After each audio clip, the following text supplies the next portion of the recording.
Russian journalist and propagandist Alexander Rodkin recently declared on live television that, outside of Moscow, Russia has no air defense left. This stark admission frames a rapidly escalating situation that has fundamentally challenged Russia's perceived security. For years, Russia's war in Ukraine has been fueled by a singular source of power: oil. From civil servant salaries to the missiles deployed on the front lines, the entire war machine has depended on the consistent flow of this critical resource. For President Putin, oil was not merely a source of revenue. It was the surest way to both sustain the conflict and secure the loyalty of the populace. And until recently, President Putin was certain this vital resource was secure. Russia's refineries were located hundreds, even thousands of kilometers away from the front lines, seemingly beyond the reach of any Ukrainian weapon. At least that was the prevailing belief. However, Ukraine has now shattered this arrogant stance, not with multi-million-dollar missiles or diplomatic pressure, but with inexpensive drones, expertly slipping under radar detection. By April of 2026, the most devastating cost of this flawless strategy was paid in the small Black Sea port city of Tuapse. One of Russia's top 10 refineries was engulfed in flames, marking the third time it had been set ablaze. The repeated targeting of a single critical facility, even after initial damage, represents a significant tactical shift. Historically, such follow-up strikes were rare, but this sustained pressure prevents repair and signals a long-term campaign to degrade infrastructure rather than merely disrupt it. Oil residues carried by the wind blanketed the streets along with the rain. Fuel leaked into the sea, and neighborhoods were evacuated. The residents forced to leave their homes were living directly at the heart of one of Russia's most critical energy infrastructure sites. The Rosneft refinery in Tuapse, with an annual capacity of 12 million tons, serves as the primary gateway for Russia's southern energy exports.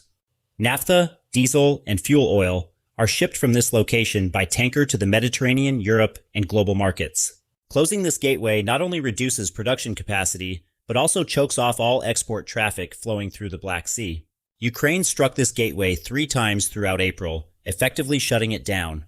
The first major strike occurred on April 16th. Storage tanks and port infrastructure were targeted, fires erupted, and operations ceased. Russia initiated repairs, but before the first repair crews could even commence work, the second strike hit. On April 20th, the second attack reignited the fires, and a rain of oil began falling from the sky. Before Russia could even assess the damage from the second attack, the third and most destructive strike came on the night of April 28th. Krasnodar Regional Governor Kondratyev was forced to announce a large-scale fire. The blaze spread to the streets. Water was cut off in over 30 streets, and 130 households experienced power outages, leading to the commencement of evacuations. Official records indicate 31 people have been accounted for so far, but some sources suggest the number has reached 50 to 60. The evacuated residents do not know when they will be able to return home. As the fire spreads toward residential areas, the answer to the question of when is becoming increasingly uncertain. Satellite images, however, revealed an ironic dimension to the situation. The oil spill is drifting toward President Putin's palace at Ido-Kopaz Cape. Despite this, Anna Popova, head of Russia's health authority, Rospotrebnadzor, stated that there is no health risk, claiming the situation is under control and that experts are conducting regular measurements. But this statement did not calm public anger. Instead, it fueled it further. There is no health risk is the exact same phrase Soviet officials used in the early days of Chernobyl, and some Tuapse residents are drawing this parallel themselves. Posts on social media saying our Chernobyl are spreading. Of course, the scale is very different. Chernobyl was a nuclear disaster. Tuapse was a petrochemical fire, but the state's approach to disasters, to downplay, dismiss, reassure, and attempt to calm the public, is exactly the same. 40 years have passed, but the Kremlin's reflex has not changed. Tuapse alone paints a devastating picture, but Ukraine's refinery campaign is much broader. The day after the third Tuapse attack on April 29th, Ukrainian drones struck 2 new targets. The Orsk Neft-E-Org Syntez refinery in Orsk, 1,400 kilometers from the Ukrainian border, was hit, processing 6 million tons of oil annually. This facility is one of Russia's largest refineries. It is a critical hub supplying fuel to the Urals and Volga regions by producing gasoline, diesel, kerosene, and more. It had previously been attacked in October and November of 2025. Thus, Ukraine's repeated strike strategy is being applied here as well. On the same day in Perm, over 1,500 kilometers away, a Transneft oil pumping station was set on fire. This is no ordinary facility, and the selection of this target demonstrates Ukraine's strategic thinking capabilities. The Perm LPDS is a critical junction where the main pipelines of the Transneft system intersect. It receives, stores, and distributes oil from the Samot Lor Polotsk, Kuibyshev Gorky, Klintsi, Perm Almetyevsk, and Perm Pervo-Mayesk lines in 4 directions. When a refinery is struck, its capacity is reduced. But when a hub is struck, all the pipelines connected to that hub are disrupted simultaneously. Total capacity is 180 million tons per year. A significant portion of Russia's total oil production passes through this point. It has been confirmed that 2 tanks, each with a capacity of 50,000 cubic meters, caught fire. 3 hours after the attack, rain began to fall, causing oil to seep into homes and onto people, a scene reminiscent of Tuapse. And just a few days earlier, on the night of April 25th to 26th, the Yaroslavl refinery in Yaroslavl had also been set ablaze. Located 800 kilometers from the front lines, this facility, Russia's 4th largest refinery and accounting for 6% of the country's total refining capacity, had a daily processing capacity of 500,000 barrels. Drones targeted the vacuum distillation unit, and the facility was taken offline with a single strike. When evaluated individually, each of these attacks is serious, but when they are placed on a map, the picture that emerges is a real nightmare for Russia. Tuapse in the south on the Black Sea coast, an export terminal. Yaroslavl refinery in the northwest, Russia's 4th largest refinery, processing 500,000 barrels daily. Perm in the east, a key hub on the main pipeline network, distributing fuel in 4 directions. Orsk in the southeast, a fuel supplier for the Urals-Volga region. Add to these the strikes on Syzran, Novo-Kuibyshev, and Saratov from previous weeks. Look at the map. Ukraine is striking Russia's entire energy infrastructure simultaneously, from the Black Sea in the south to Leningrad in the north, and from Yaroslavl in the west to the Urals in the east. It is not just a single region. The entire geography is the target. An analyst summarized the situation. By attacking Russia's key oil pipeline hubs, Ukraine aims to put pressure on 3/4 of its economy. Ukraine's drones have rendered half of Russia's top 10 refineries inoperable, taking approximately 1.45 million barrels of daily capacity offline. The speed and scale of this capacity reduction are unprecedented in modern warfare, particularly against a major energy producer. Traditional sanctions often take years to yield comparable economic pressure, highlighting the disruptive potential of low-cost, long-range drone warfare in a new strategic dimension. This represents a significant portion of Russia's total refining capacity. The defense forces have increased their strike range by 170% since 2022, and in March alone, 5 strategic factories and 10 refinery facilities were struck.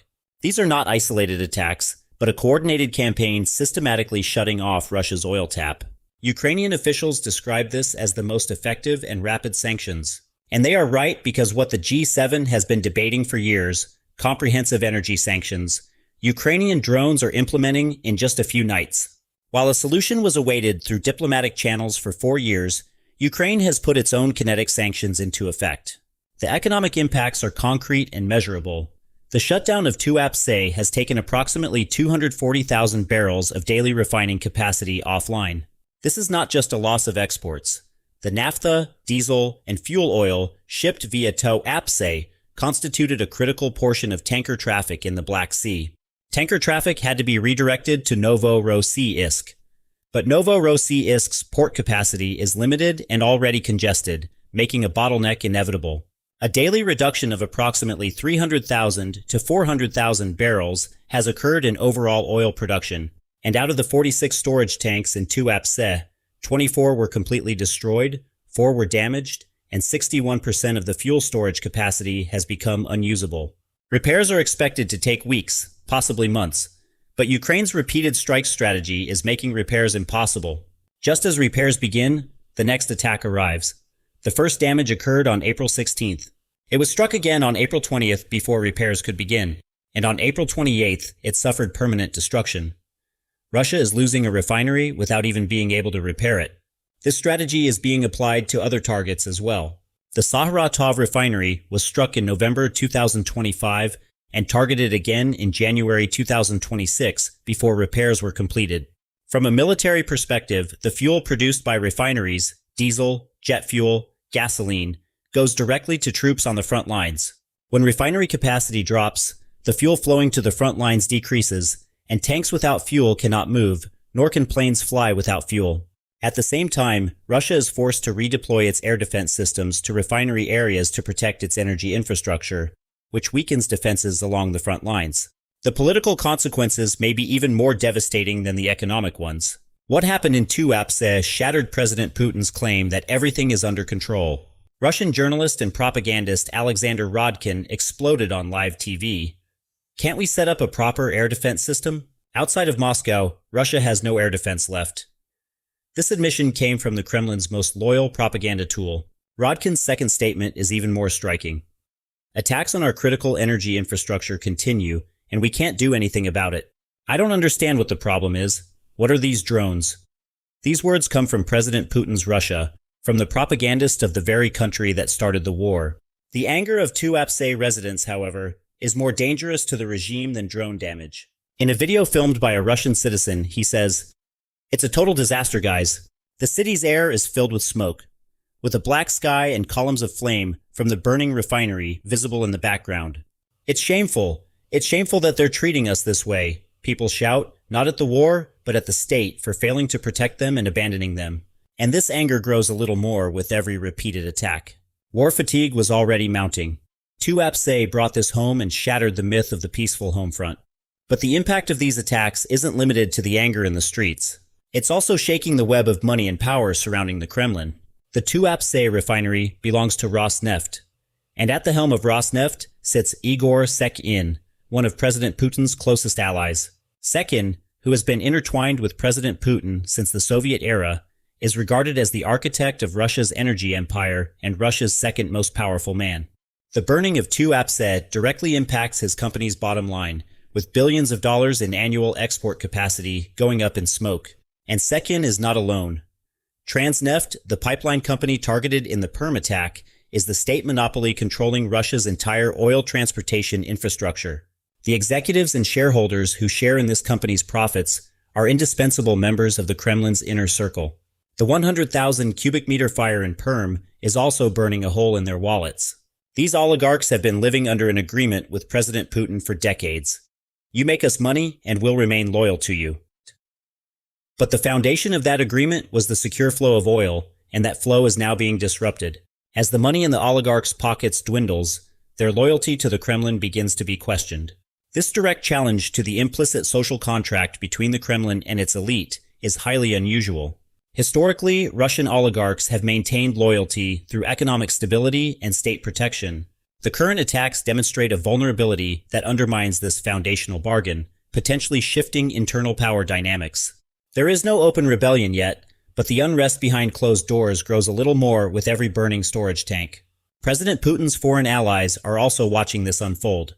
When Russia's oil exports drop, China and India, Russia's largest energy customers, begin demanding lower prices because the customer knows Russia has no alternatives and is using this weakness at the negotiating table.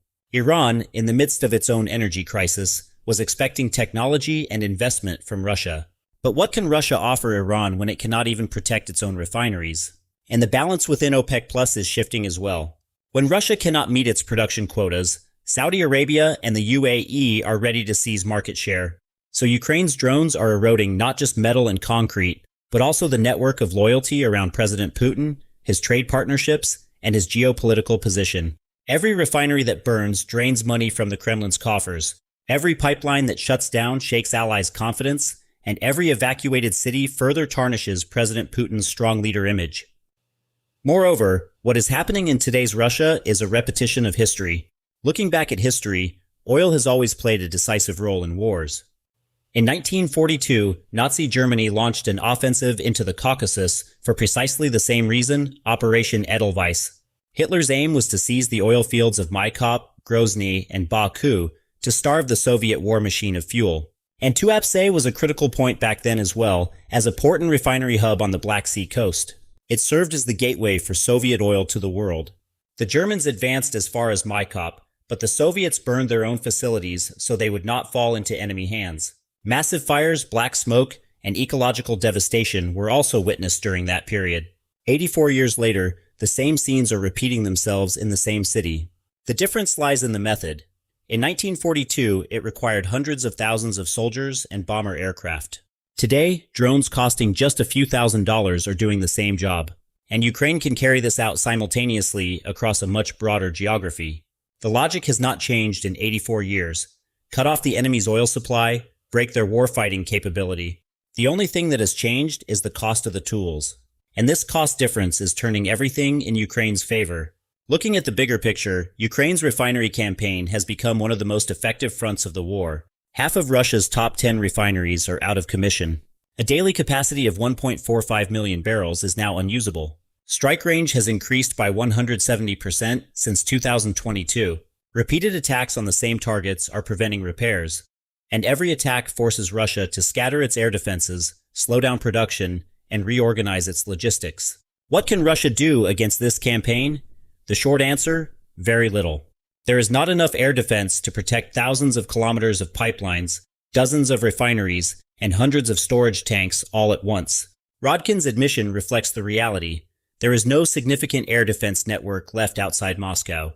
And the problem is not just numbers, it is distribution. When S-400 batteries are pulled from the front lines and redeployed to refinery areas, defenses in Donetsk or Kharkiv remain exposed. When Pantsir systems are sent to Tuapse, the protective umbrella over bases in Crimea thins. Russia is forced to constantly redistribute its limited resources, and every redeployment creates a gap elsewhere. Ukraine is exploiting this very dilemma. One night Tuapse, the next night Perm, then Orsk. A new strike arrives before Russia can figure out where to shift its defenses. Repairing facilities damaged by sanctions is also becoming increasingly difficult. There is a chronic shortage of spare parts, skilled workers, and engineers. By the time repair crews get to work, the next wave of drones arrives. The fact that Tuapse was struck 3 times in a row is proof of this. Moreover, the rise in global oil prices, Brent surpassed $100 per barrel due to the Iran crisis, partially benefited Russia, but the decline in export capacity largely erased that advantage. If there is no oil to sell at a high price, the high price means nothing. And with each passing week, the oil available for sale dwindles further. Tuapse has become the symbol of this campaign. Oil raining from the sky, evacuated families, fuel leaking into the Black Sea, propagandists declaring, "We can't do anything," and an oil spill drifting toward President Putin's palace. This final detail is perhaps the strongest irony. The consequences of President Putin's war have literally reached his own doorstep. Ukraine's drones target a new refinery, a new pumping station, or a new storage tank every night. And Russia cannot stop it because it lacks both the resources and the time to protect its thousands of kilometers of energy infrastructure. Ukraine is enforcing the energy sanctions that the G7 has debated for years but failed to fully implement, using drones costing just a few $1,000s. Every refinery hit takes a slice out of the Kremlin's war budget. Every burning storage tank reduces the fuel destined for the front lines. Every Russian family forced to evacuate feels the cost of the war in their own lives. And every no-health risk statement erodes public trust in the state a little more. Residents of Tuapse are no longer envied for living by the sea. In Perm, the sky is as dark as night at noon. In Orsk, the refinery is burning, and Moscow's propagandist says on live TV, "We can't do anything." Oil was Russia's lifeblood, and Ukraine is severing those lifelines one by one.